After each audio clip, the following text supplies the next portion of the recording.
Hassan has urged leaders and citizens to recommit themselves to peace, dialogue and safeguarding for human lives, asserting that the nation will continue to learn and self-assess on its democratic path without being pressurized by external force. She made the remarks earlier today in Dodoma while addressing and officially opening the 13th Parliament, directing prosecutors to review and withdraw charges against all youth who would have participated just to fit in. Antonia Kivaria has prepared the following report. According to Article 91, subsection 1 of the Constitution of the United Republic of Tanzania, the President is mandated to open the National Assembly and deliver an inauguration address. Today, President Dr. Samia Suluhu Hassan has fulfilled that constitutional duty as she has officially opened the 13th Parliament.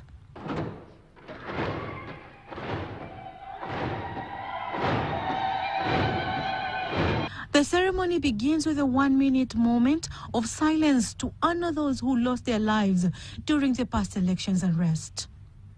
Let us begin by standing for 1 minute to pray for our fellow Tanzanians who passed away on October 29th, the day of their election.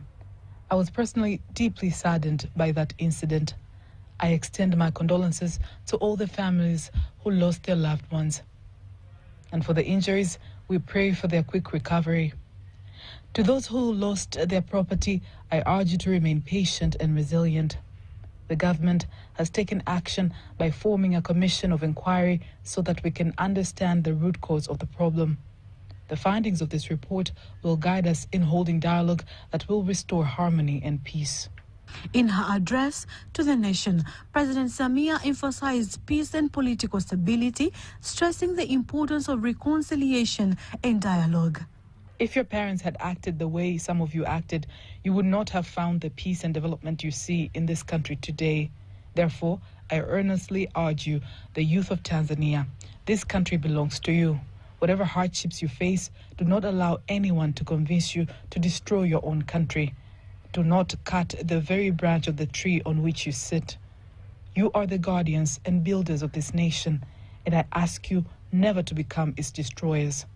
Also, regarding the youth who were arrested on charges of treason, I appeal to our security and law enforcement agencies to consider releasing them and engaging them in dialogue. Many of them were merely following the crowd and did not fully understand the consequences of their actions. President Samia also spoke about the ongoing process toward a new national constitution, reaffirming that it remains a key priority in the CCM party manifesto for the year 2025-2030 period. The Chama Cha Mapinduzi CCM manifesto for 2025-2030 made a commitment, and I also publicly pledged that I would establish a commission to initiate national dialogue for reconciliation and mediation, and to create a conducive environment for beginning the constitutional reform process within the first 100 days. The president highlighted newly parliamentary statistics revealing that 223 out of 393 members of parliament are newly elected, representing 56.7%. She further noted continued advancement of women in leadership. 45% of all members of parliament are women, and 36 women contested for constituency seats, compared to 21 in the previous election cycle, an encouraging rise in the numbers of demonstrating the growing momentum of women in the national leadership. Antonia Kivaria, TBC News. Furthermore, following President Samia Suluhu Hassan's speech at the Parliament earlier today, Professor Abel Kinyondo, who is an economist from University of Dar es Salaam, says the nation expects the incoming government to deliver on the ruling party's manifesto, including the 4R agenda of reconciliation, reforms, resilience and rebuilding. He adds that these priorities, such as advancing national unity and reviewing the constitution, are key for keeping Tanzania on track towards Vision 2050. He made the remarks while speaking to TBC News in Dar es Salaam, where he added that Vision 2050 must prioritize the youth and children who make up most of the population by creating a conducive environment that enables them to access jobs in both the public and private sectors, supported by inclusive policies that leaves no one behind in the country's development journey. Reforms should be a big agenda going forward. And as we all know, the 4 R's by the president, reforms is one of the 4 R's. So we expect a lot of reforms, a lot of changes to accommodate people from different walks of life, different parties, religious belief, and so on and so forth, so that we can bring together country as one. At the moment, there are a lot of things that are happening, and I hope these reforms will bring everything back to normal. But the second biggest issue that I expect should be having to do with the economy. Right now, fortunately, we have just started our next 25 years of Vision 2550.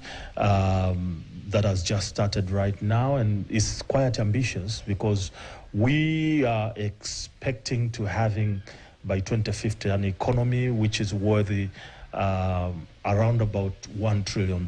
That's not an easy task, but that's what a vision should be. You should aim as high as possible so that you can push yourself and take yourself to the highest limits that you can have. And that will mean investing a lot more energy into ensuring that our country is industrialized. That will mean focusing on some of the sectors that have been doing well, like tourism and mining. Gold has been doing quite well. But now, going even deeper, it's not just about a sector doing well, but a sector doing well while being inclusive. President Dr. Samia Suluhu Hassan has directed the newly appointed Prime Minister, Dr. Mwigulu Nchemba, to ensure timely implementations of all key services to citizens, together with execution of all development plans. President Dr. Samia gave the directive in Dodoma immediately after swearing in the Prime Minister-elect, insisting the move will stimulate the economic activities and fulfillment of government promises made to the citizens. Here's a report by John Matthias, read by Faida Ngaga. Here is Chamwino Grounds in Dodoma. It is the time for the Prime Minister-elect, Dr. Mwigulu Nchemba, to be sworn in. Mimi, Mwigulu Lameck Nchemba, naapa kwamba. After the swearing in, President Dr. Samia Suluhu Hassan elaborates why she chose to appoint Dr. Nchemba for the post. Dr. Mwigulu, your appointment has gone through strong competition, and in several criteria, you emerged as having more qualification than others you competed with. And in all criteria assessed, you emerged as the best in serving the citizens of the United Republic of Tanzania. Kubwa zaidi ni wa kutumikia wananchi wa Jamhuri ya Muungano wa Tanzania. Then, President Dr. Samia Suluhu Hassan issues directives to the newly sworn-in Prime Minister. Kuna mengi tumewaahidi wananchi. We have promised the citizens many things, and the time is limited. Therefore, we must accelerate implementation. You will oversee the cabinet, whose members also have led various sectors. It is your responsibility to ensure that the pace of implementing what we have planned is increased so that we can accomplish it within a short period of time. Ili tuweze kuyatimiza ndani ya muda mfupi. The swearing-in ceremony of the Prime Minister was attended by various leaders, including the Vice President of Tanzania, Ambassador Dr. Emmanuel Nchimbi, President of Zanzibar and Chairman of the Revolutionary Council, Dr. Hussein Ali Mwinyi, and former President Dr. Jakaya Kikwete. Following President Samia Suluhu Hassan's speech to the 13th Parliament, where various key national issues were outlined, giving a glimpse of the direction and vision of the country for the next 5 years, TBC News speaks with retired Brigadier General Francis Mdolwa, who also served as a Tanzanian diplomat to various countries. And here he starts by explaining his overall assessment of the speech based on the current political and economic situation. It is very important to agree that the President has timely called us to give views after she gave her comment on what really happened. She has touched all areas which are very important for our peace. And the survey she has done will heal the nation after the fracas during our elections this year. She has said a lot which our people must thank God for that, because in other countries what happened was very bad, to the extent that it would have been a point of war. People would have been fighting after elections. But the President has been very calm, and she has come forward. In her speech, she has given ways of how to heal from the pressures people had during elections and before elections. So let us take this opportunity to thank the President for that, and to tell the people to continue being disciplined to the country, so that our country continues to be peaceful.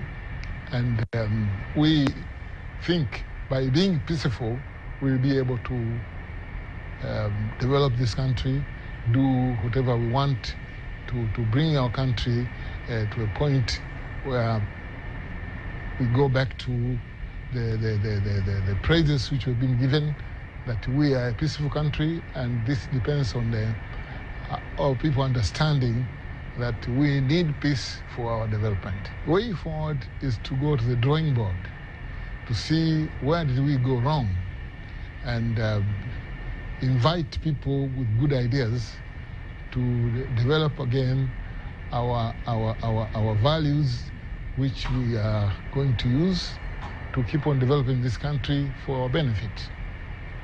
There's no country we are going to run to. Look at our surroundings, the countries which are surrounding us. Look at them. We cannot go to any of them. We remain a peaceful country. For many, many years, the country has been peaceful.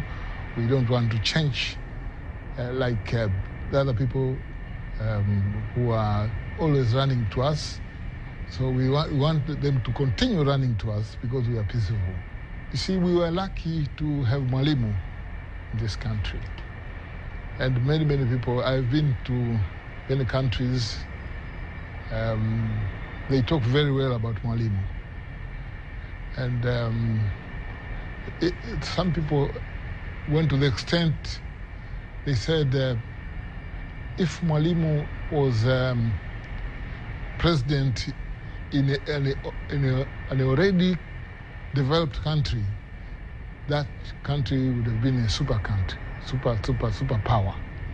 But Mwalimu was a president in this country when our people, very few had education, which would be very fundamental in developing. Imagine we had only 2 graduates, Mwalimu, and I think it was one minister was a minister, was a graduate, and a few people from one from Zanzibar, I think 3 from the mainland. We were hardly 20 people with degrees, but Mwalimu picked the country and raised it to the extent that we had universities built, and people were educated. Even as I'm talking, there are graduates in the street. They don't have any job to do, but they've got the education. So Mwalimu did a lot of work in this country. We should maintain, look for ways and means how to use the education which people are holding to build this country. Thank you very much.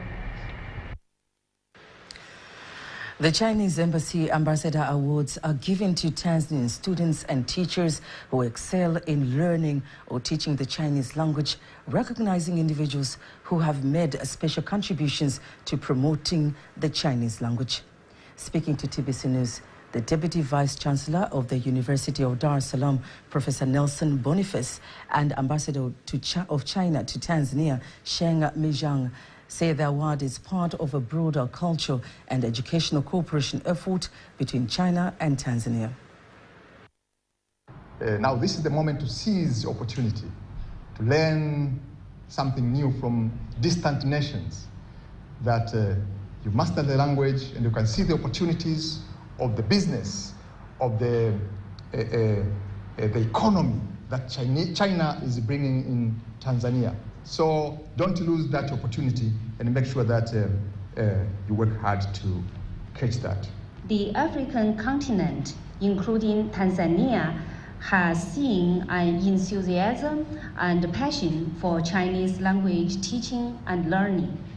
By the end of last year, more than 20 African countries had incorporated the Chinese language subject into the national educational system, and more than 40 higher learning institutes had established Chinese language majors or Chinese teaching majors. Tens of thousands of graduates have become the backbone of the development of local Chinese education and become the bridge for China-African and China-Tanzania exchange and friendship. I'm so happy being among the students who have been studying Chinese in Muslim University of Morogoro for 2 years. I am very grateful and I'm very happy for giving this opportunity and being among the members who have participated in today and have been given a prize. Studying Chinese is not easy. You have to sacrifice yourself in different things. You can see I'm at Muslim University of Morogoro. I'm studying Bachelor of Science with Education, but still I'm also studying Chinese as a co-course. The award is a symbolic of the China-Tanzania partnership, particularly in education, underscoring China's commitment to supporting not only infrastructure or economic investment, but also human capital development. Kiswahili language marks a remarkable milestone by becoming the first African origin language to be recognized as one of the official languages used in the organization's general conferences, as announced during the 43rd UNESCO General Conference held in Samarkand, Uzbekistan from October the 30th to November the 13th. Esther Dels reports.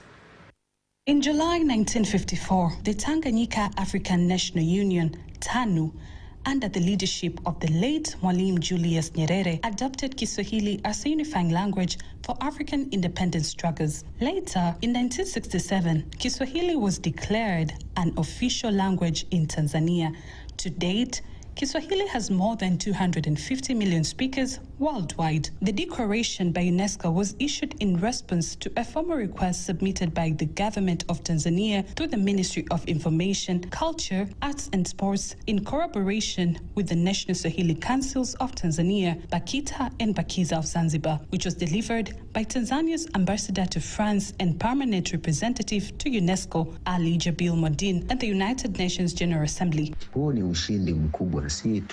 This is a major victory, not only for Tanzania or the East African region, but for the entire world and Africa as a whole.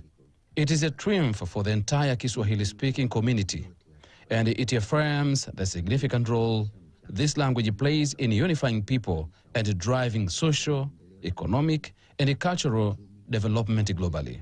The second point I'd like to address concerns the priorities following the conferring of this new status to Kiswahili.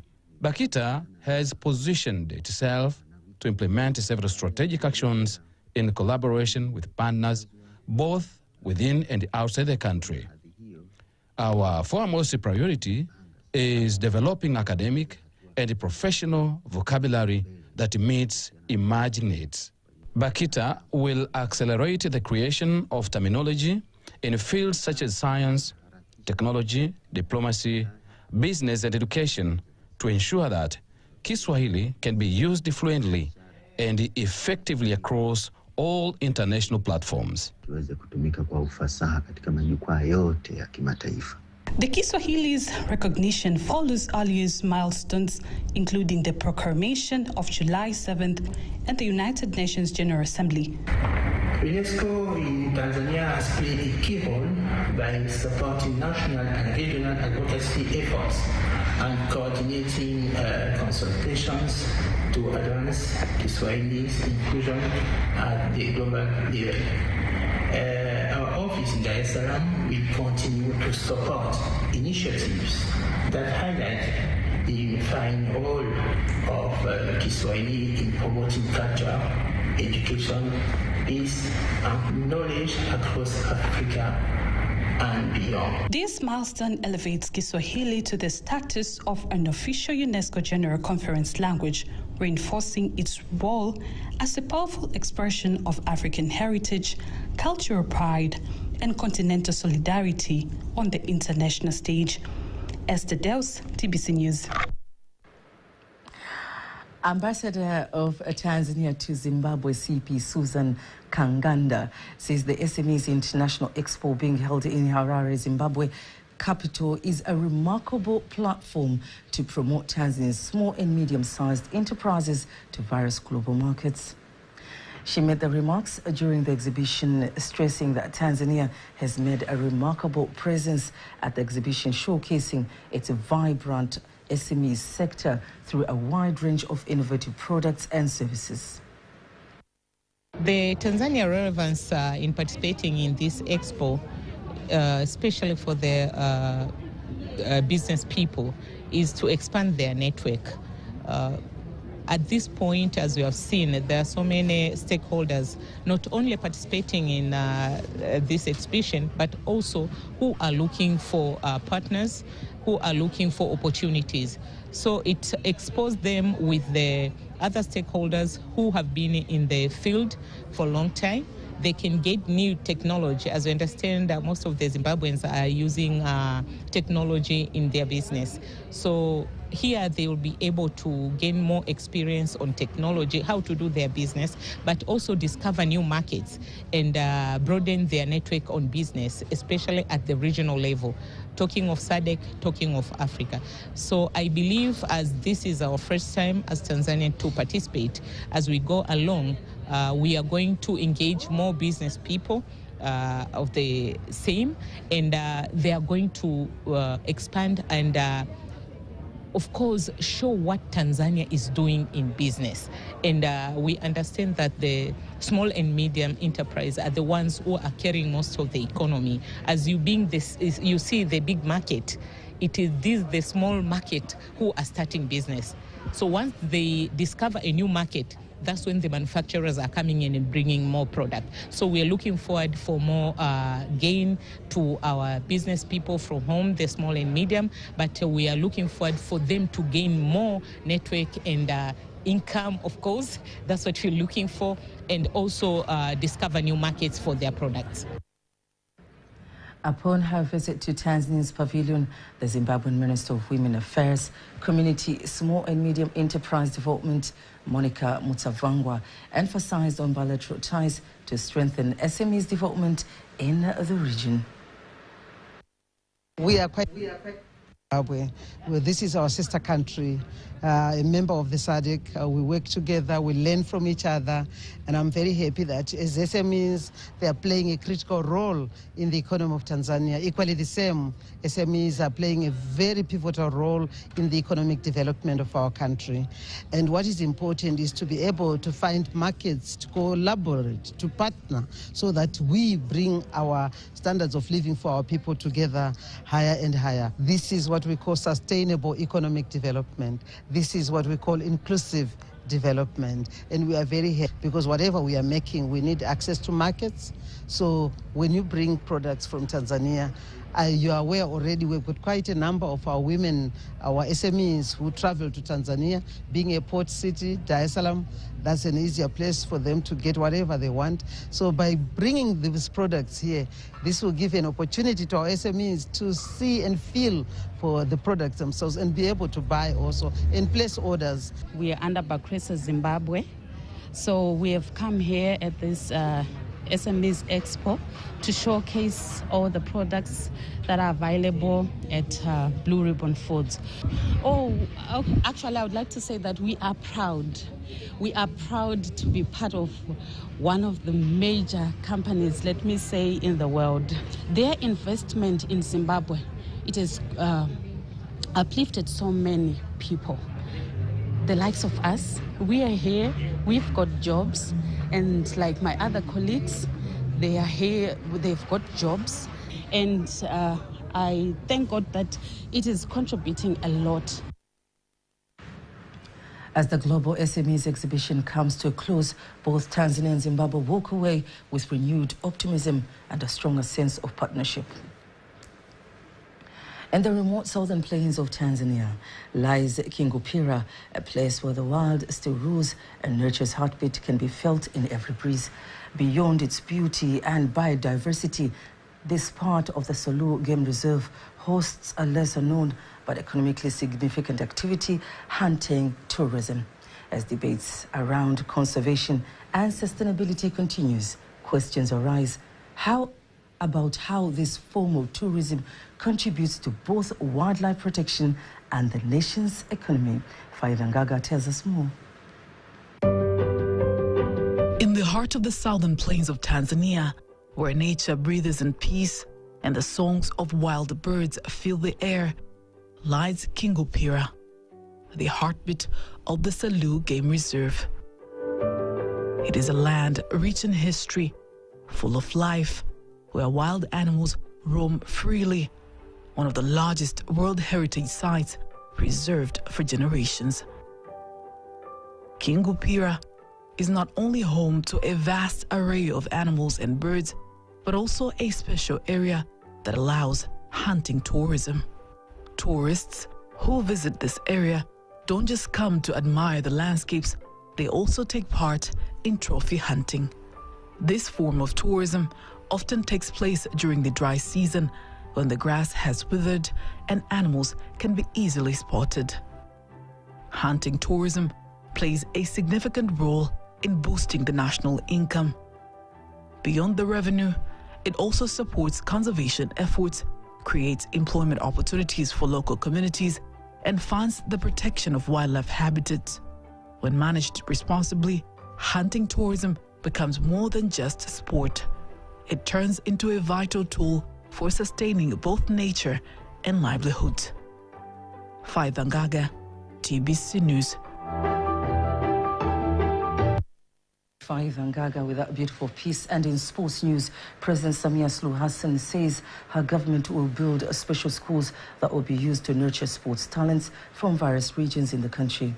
Addressing the National Assembly in Dodoma, President Samia added that schools that will be established will be used to prepare talents that will be of great value to the country's sports development endeavors. Tutaanzisha shule hizo. We will establish these schools with the aim of preparing today's and tomorrow's athletes. As you know, our country will host the AFCON 2027 tournament. In preparation for that, we will complete the construction of stadiums that will be used, including the AFCON Stadium in Arusha, and improvements to other stadiums in the country. Na maboresho ya viwanja vingine nchini.